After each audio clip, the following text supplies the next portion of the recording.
Basically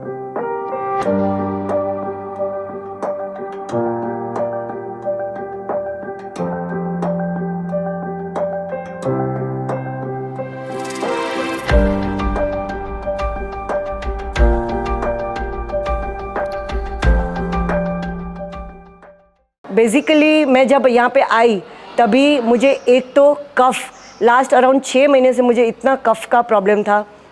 फिर मेरा पाँव नी का प्रॉब्लम था, नीचे जॉइंट्स एंकल का प्रॉब्लम था, गैस बहुत हो रहा था। तो मुझे ऑलवेज़ बॉम्बे में प्रॉब्लम होता था कि मैं खा नहीं सकती थी या तो मुझे अवॉइड करना पड़ता था। यहाँ पे ट्रीटमेंट में बहुत अलग अलग ट्रीटमेंट्स है।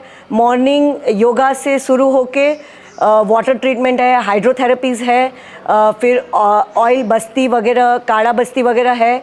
रियली आप बोलो कि 10 दिन में ही मुझे ऐसे लग रहा है कि इतना पहले तो लाइट फील हो रहा है। मेरा कफ का प्रॉब्लम 100% सॉल्व हो गया है। नी का कोई प्रॉब्लम नहीं है। मैं 2 घंटा योगा भी मैंने सुबह शाम किया है और वॉकिंग में 12,000 steps without any special efforts में चल रही हूँ। यहाँ का स्टाफ जो अब अनबिलीवेबल है कि इतना सपोर्टिव है कि आपको कभी पता ही नहीं चलेगा कि आप घर से दूर है या इतना होमली फीलिंग है।